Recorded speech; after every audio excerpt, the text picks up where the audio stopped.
Infatuasian Podcast. Hey everyone, this is the Infatuasian Podcast, a show where we celebrate and elevate Asian culture and creators. We got a quick episode for you today. Do you like these short ones? This is going to be, I think, just about half an hour or a little bit under half an hour. Let me know if you like these shorter ones. We could do more of these, but we had to keep it short because Olivia was in between classes, I think. She's a junior at Harvard in Cambridge, Massachusetts, and she is the youngest L'Oreal Women of Worth. She is a Diana Legacy Award recipient, and she was the youngest of the 2026 Forbes 30 Under 30 honorees. She's the daughter of Chinese immigrants and arrived in the U.S. with basically no money and no support system. Grew up on food stamps and other aid. She was deeply affected by losing her grandfather and a teacher that she really admired to cancer when she was young, and that prompted her to start her nonprofit. And so now she's written a book to help other people start their nonprofits. She's just a really impressive young person. And so it is my pleasure to bring her story to you.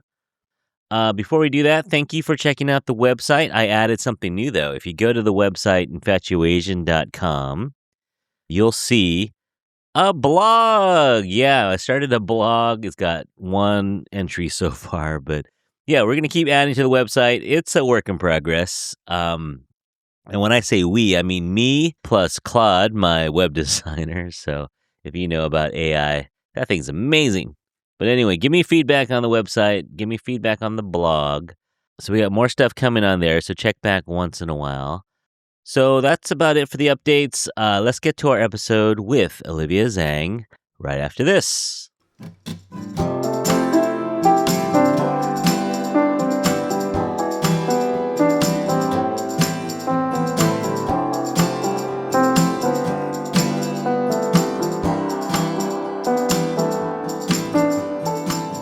And today we're joined with Olivia Zhang. Hey, Olivia. Hi, how are you? I'm good. Are you calling in from Cambridge or Boston? Yes, I am. I only have one class today, so today has been a pretty light, easy schedule for me. Okay, yeah. I think I read you got maybe one more year of school there? Yes, I'm literally filling out my cart right now for senior year, and it's really stressing me out because I don't want to leave this place. You're having a good time? I love Harvard. Everybody talks about how college can be a transformational experience, and I think that's definitely true for me, both, personally and professionally. I think I've grown so much because of this place and the people here. Yeah. Yeah, it's pretty unique. I've never been, obviously, but the people I've interviewed from Harvard, they speak highly of the way they do things. It's almost like a liberal arts school, but it's, like a big, famous institution, but they give you a lot of freedom to do stuff, yeah? Yeah, I think it's very interesting because everybody came in with a focus, I guess, area in various things. And I was very afraid that it would be a very competitive environment. But actually, I found that things that I'm not necessarily good at, people will voluntarily donate their time and resources to help me become better in that specific area. And so I feel like I've gained a lot of skills and also new friends just by, I think, integrating and entering a bunch of different spaces that maybe I didn't think or couldn't envision myself in. Literally yesterday, I had a 3-hour workshop session Oh, almost. wow. One of my peers who is phenomenal in the startup pitching industry, and I'm working on a pitch deck for my nonprofit, and I was like, I don't know how to do this. I don't know how to pitch to judges in a startup fashion. And he has honestly been a huge lifesaver in that area. That's cool. Yeah, I'm a high school teacher, so that's what I tell students. It's not I feel like your education, let's say, I think you're an economics major, right? Or one of them. But I feel like if you study economics at a state school, at a UC school or an Ivy League school, it's economics, right? But what you gain by going to a name school is the networking and the brand, and there's just stuff that comes along with going to a well-known school. 100%. I think it's definitely the education is very much the curriculum itself, is very similar across all universities. But it's 100% there's just so many opportunities in the sense that Harvard obviously encourages its students to, like, take their own paths, and so whether it's, Mm, like, scholarships or grant opportunities or, like, pitch competitions that they, like, encourage their students to enter, yeah. like, they give you all these chances to, like, figure out what you wanna do with your life, whether that be, like, a traditional path or I guess something maybe a little bit more unconventional. Yeah. All right, we're getting ahead of ourselves a little bit. Let's go back. Is that okay? We talk a little bit about your childhood? Yes, for sure. Where were you born and when did you come here? Yeah, so I was born in, Arlington in Virginia, like Washington, DC, essentially. Uh-huh. And my parents, they immigrated to the US from China when they were 30, so pretty late, and they came here mainly because I think they saw, America as, like, the land of opportunity, and my mom, she I know is very influenced by her family background, like, she was one of 5, and she was also like, her immediate, I guess, like, superior to her was her brother, so, naturally in China, like, all the resources, time, attention was poured into her brother, and Mm, she, I think, struggled a lot to kind of make it out of high school, like, get into college, and then she just, I think, hated, I guess, the gender norms and system that was present in China, and so she really cared about providing my sister and I with, like, a place where we could be encouraged to pursue anything that we wanted to, and so that's kind of why her and my dad moved to America, and, so I was born here, but I actually spent quite a lot of time, in my childhood in China, oh, and my grandfather actually raised me for, a few months, and I grew really close to him, so I feel like I'm very, I guess, like, integrated with Chinese culture and, food and the heritage kind of because of that.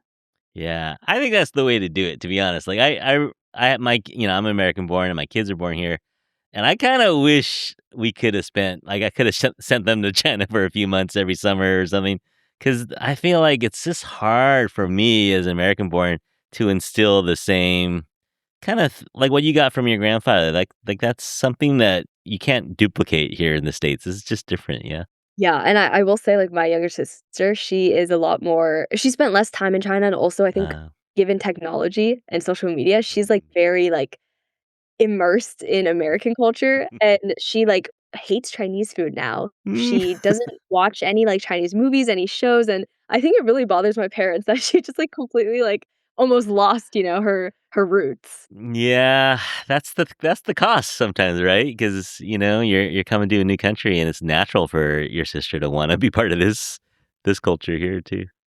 If I were to look at a 10-year-old Olivia, would I see an entrepreneur? Would I see someone who was gonna start her own foundation? Um, I think people, like my parents and my friends, they say that, yes, they would have seen it because I was just, like, obsessed with planning and organizing, like, I did it from a very, very young age. I used to make, like, lists of places that, like, we're gonna go for we as in my family, like, we're gonna take for summer vacation, and I was, like, 5 years old, and I organized, like, every single family outing, every single family, like, party where it was, like, my parents' friends coming over, like, I was the one, like, creating the menus and, like, I just was addicted to planning, and I really, I think, realized from that point on that I was a very action-oriented, like, type A Mm, person, which okay. naturally translates, I think, very well into building, an organization, especially when it comes to, like, ensuring you covered all your bases and did all the, I guess, appropriate planning for that. Plus, like, I would just love talking to different kinds of people, and I was always addicted to and very good at, like, mobilizing a bunch of different groups to come together to, like, solve a problem or address one cause. Yeah, yeah, and unfortunately, that kinda came out of a tragedy that happened in your family as well as just in your school. There's 2 people that I think shaped your life in very profound ways. One was your grandfather, who we mentioned, and the other was your elementary school teacher. So we talked about your grandfather a little bit, but who's this elementary school teacher?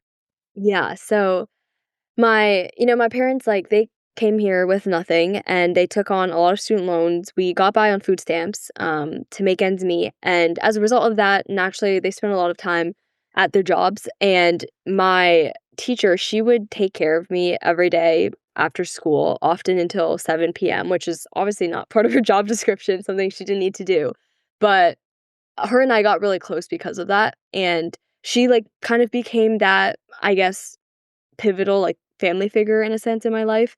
Her and my grandfather both, and, even in middle school, when I, like, left her classroom, my bus would stop at that elementary school to drop me off, and so I would still go visit her every single day. So, we just, like, I think bonded a lot over common interests, and she was one of the first people in my life who believed, I guess, in my capabilities and helped almost, I guess, like, mentor, all those the strengths that she saw that I had.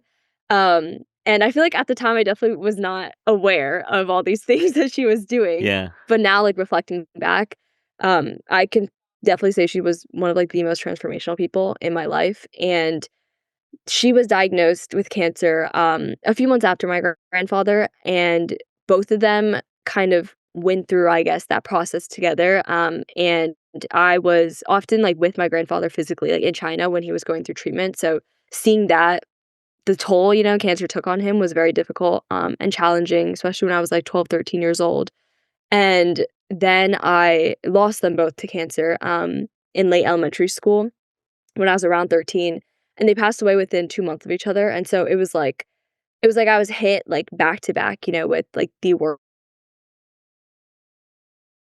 I just struggled a lot with grief and depression, but I didn't, like, know what term almost was, like, put, I guess, to the emotions that I was feeling, because I think mental health in general is stigmatized, but, like, especially in Asian American households, it's never talked about, and I didn't feel like I could talk to my parents. I didn't even know what I was, I guess, navigating or dealing with. I was like, maybe this is how I'm supposed to be feeling every single day.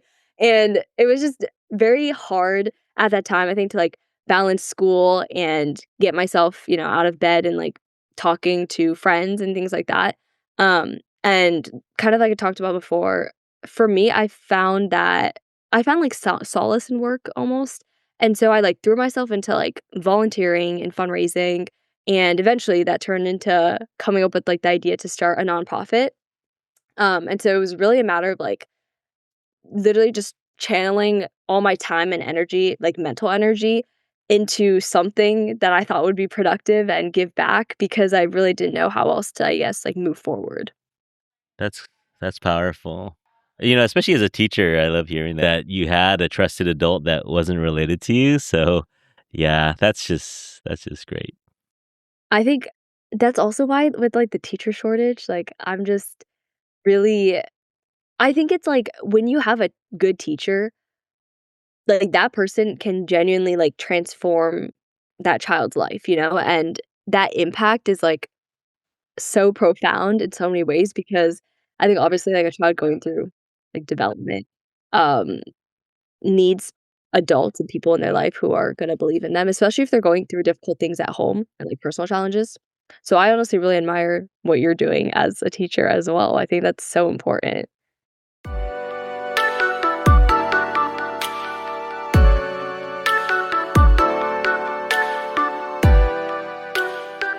So yeah, you lean on your strengths, right? You're already a mobilizer. You're already, someone who likes to organize things at 13, 14 years old. And so you start this organization. Did you think to yourself that you were starting an organization, or that was your coping mechanism that you're just going to organize and fundraise and do things for other kids who are going through cancer? I think I was very much and I've always been this way, it's like, if I'm doing something, I'm gonna do it, to the max and make it the best of the best. And so, I had, like, volunteered just with different organizations and hospitals for a few years, and then, I wanted to do, like, start an actual project of my own, and I did a lot of research, like, I remember I read 87 articles in one night. This was before ChatGPT existed. I was, like, addicted. I pulled so many all-nighters doing a lot of research, and I determined, like, an official 501(c)(3) was gonna be the best thing to accomplish my goal, and so I started out knowing, like, I wanted to do a nonprofit, and I don't think I ever saw the extent to which it would grow into, like, a global movement of sorts. Hmm.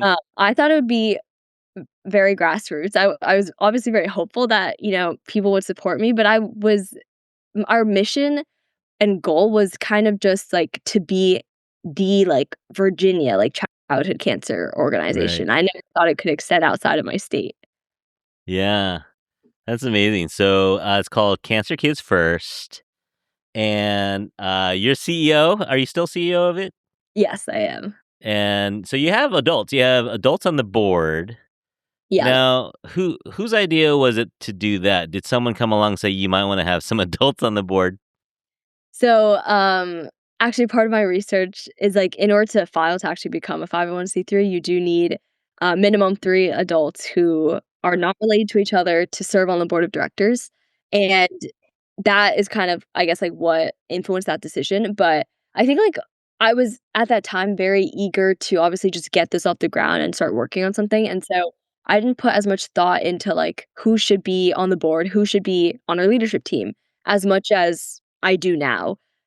And, like, I feel like those are actually some mistakes that I wish I knew slash I caveat or caution other young people from making, is, like, rushing too much into it because I just, like, brought on my friends, like, my closest school peers to kind of be on my leadership team, and I didn't think as much about, like, are they gonna have the time to appropriately commit to this? Do they care about it as much as I do? Do they have, like, skill sets that could really add to our organization and take us far? And same thing with our board. Now, like, our board has a lot more, like, health-geared and nonprofit-geared professionals who have a lot more expertise and can really advise and steer us in the right direction, which I think is very important. Yeah. So it's still youth-led, like, that's very important to you, right? That is be youth-led. You have, I think I read something like 35 high school and college students helping you out as leaders for this organization, and you're truly global now. Like, I know these numbers are probably, like, old, but something like your group has donated over 600,000 in medical supplies to 74 hospitals and supported more than 10,000 patients in 22 countries. That's amazing. Thank you so much. No, yeah, I really appreciate it. And for sure, like, being youth-led is important to me because what I see our organization as, like, and why I think we're unique and stand out in the cancer organization space is that we're, like, the only organization of our kind where we're mobilizing the next generation, to step up as leaders in service and be change makers themselves. And so we have this incredibly large and diverse volunteer base with so many different talents and interests, and what cancer patients often lack are that kind of social component because they spend so many months, even years in hospitals, and being able to, I think, like, encourage my generation and the generations behind me to enact positive change at the in the world while at the same time, like, addressing this kind of gap for cancer patients, I think is, like, the best of both worlds in a sense, and I think young people can really be the bridge to that, and that's kind of why, like, if we've branded ourselves almost like this serving this dual prong approach, the leadership team can't be adults who are, like, 35 years old, like, bossing around a bunch of 16-year-olds, like, that just doesn't Yeah. make sense in my head, and I think it's also something to say about there's such potential in the next generation and in, future leaders investing in them and training them, and they can only do that if, like, given the opportunity to do so, which is why I love, like, getting to meet our middle school volunteers who may one day in high school start a chapter or, like, step up onto our main leadership team. Yeah, yeah. I'm looking at this picture from the Forbes article, and it's all young women, some probably as young as you were, 14, 13, 14. A lot of women of color, a lot of young women of color. Is that part of your mission to get women involved and women of color involved? Yeah, for sure. I think, like, stereotypically, I guess women are more inclined to engage in service than men are, um, but it is, like, very important to me in our leadership team to have, people of color represented. I think I remember, like, this is something I really, really like to talk about, but Asians, our, I guess, like, archetype we're confined to is that we are academic heavy intellectuals, and leadership and public speaking, kind of like that sphere is not something we tap into often or are even Yeah. supposed to tap into, and I, like, went to a very predominantly white high school, and I remember I would just get so many comments from white males actually about how what they thought I was doing was stupid and I should just stick to doing Mhm. what my fellow peers, quote unquote, did, which was just like playing tennis or like, Study hard, yeah. exactly. And it was very challenging for me at that age, like, naturally being in high school, very influenced by my peer network to, like, find that belief in myself, and I think if I had more Asian, female Asian role models, like, in this, like, nonprofit space to look up to or, like, mentors, I could have, I guess, like, navigated these obstacles at a faster pace almost. So that's why it's very important to me, like, I think representation is key to being able to, like, ensure the future generations of leaders kind of, like, reflect those changes and that growth and progress. And speaking of future leaders, I guess you didn't have a roadmap, so you wrote one. You wrote one for other youths to do their own thing, and it's called Youth YOUTH. So it's a capital YOUTH. The Young Person's Guide to Starting a Nonprofit. Was this just out of necessity that you felt like, man, I made so many mistakes, or I had to learn the hard way on all these things? I better write this down for the next person. So in part, yes, for sure. I think a larger part though was I actually started posting on social media uh, about 3 years ago now, I think, like, right when I started college, because I wanted to, like, dismantle this notion that people had about Asian Americans, about women, about, like, being a young person, and I just wanted to show that you could balance school and, entrepreneurship endeavors, just, like, chase your dreams while you were still young, and age should never be a barrier, your gender should not be a barrier, etcetera, and so, I started filming all this content, and I had, like, a nonprofit series that just, like, blew up on TikTok, and mm. I got, like, thousands and thousands of emails, DMs, people found my phone number, I don't know how, but they started calling me, asking me for help, and I think I started, like, doing, like, mentorship calls, and I tried to do as many one-on-one calls as I could, but obviously, like, I didn't have the time and bandwidth, and so people started asking me to do, like, more long form content and then also, like, starting a podcast or, like, writing a book about it. So that's kind of actually what gave me the idea was, like, seeing this gap, and I made this Google document that I thought could address everybody's questions, which got over 400,000 downloads, but then people still wanted more, like, more in-depth advice and help, Mm. and so that's kind of what inspired me to write Youth.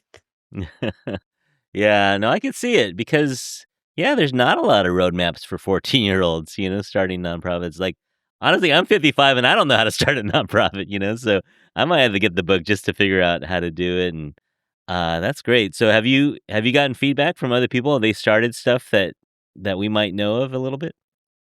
I don't know, I guess I think exact names would be hard because a lot of them are youth-led organizations, I think, who are, I guess, more concentrated in very, like, niche spaces. Very But grassrootsy, yeah. yes, exactly.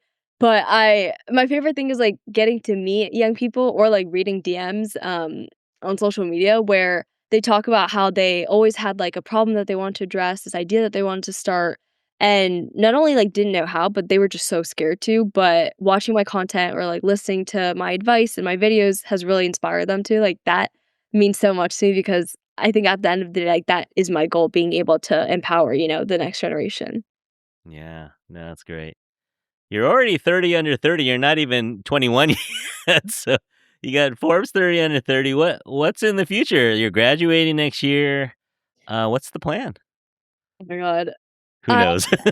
Yeah, I honestly don't know. I will say, like, as somebody who likes to plan everything out, I am very scared about the future, and so I really have not thought about what I wanna do necessarily Uh-huh. when I graduate. I think, like, long term, like, I've learned so much along these past 4 years, like, what gives me fulfillment and, brings me a lot of joy, which is I really like learning. So, like, I would really, I think, be interested in pursuing, like, an MBA so I could continue maybe staying in the classroom for a few more Yeah. years. I love writing and speaking, so getting to, like, connect with, my fans and, like, increase, the influence that I have, I would love to continue being able to, like, keynote at speeches and hopefully write more books in the future. So I feel like those are all, like, side projects I would definitely wanna continue, but I think I eventually would pass down the CEO role to someone younger because again, it needs to stay youth led, and then I would step onto the board to kind of be more in an advisor type of role, and Yeah. then maybe, I would love to, like, pivot into doing some kind of, like, healthcare startup helping kids with cancer, but more so from that, like, for-profit standpoint and utilizing, like, AI and Yeah. technology, I think. Well, can I give a quick plug for a graduate school of business out here at Stanford? I think you'd be great out here on the West Coast. I would Stanford's actually my dream school. Like, Uh, hopefully, knock on wood, it all happens. right. Well, if you come out here, make sure you reach out to us so we can hang out a little bit. I'd love to pick your brain on more stuff too. Yes, for sure.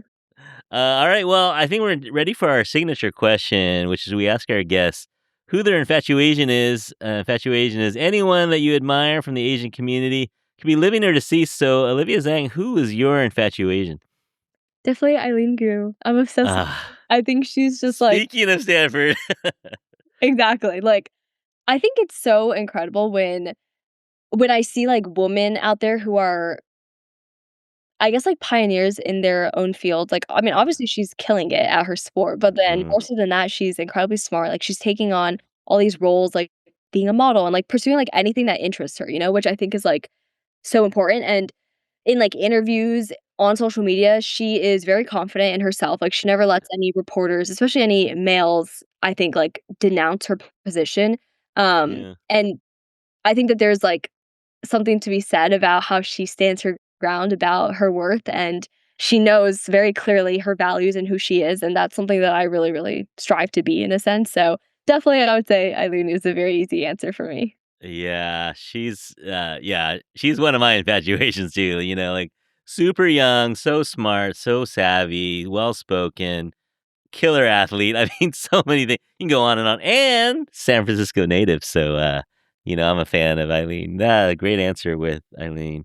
How can people get a hold of you? We don't want to give away your home phone number, like we don't want people calling you, but what are your socials?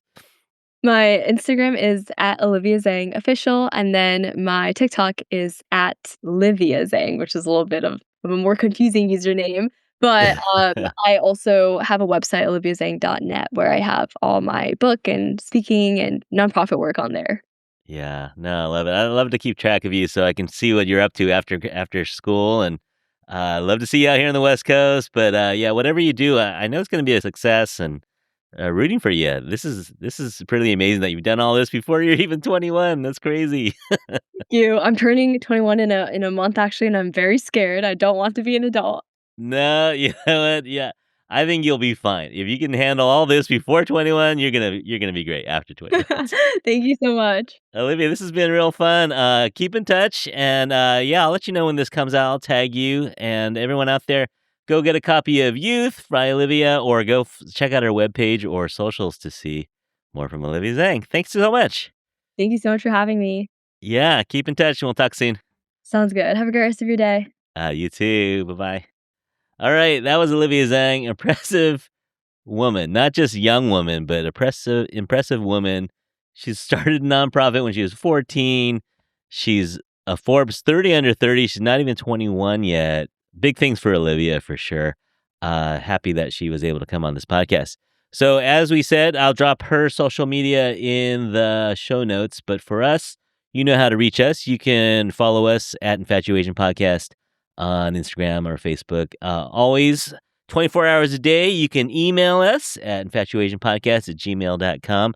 And we have a new website. You can go to infatuasian.com and see old episodes. We have a sticker form you can fill out to order some stickers. There might be some episodes there that you haven't listened to. Just go snoop around over there. You might find something to listen to on your way home from work today. All right, everyone out there, thank you so much for listening. On behalf of Olivia and myself, we hope that you're all happy, healthy, and safe. We'll talk to you soon. Bye, everyone.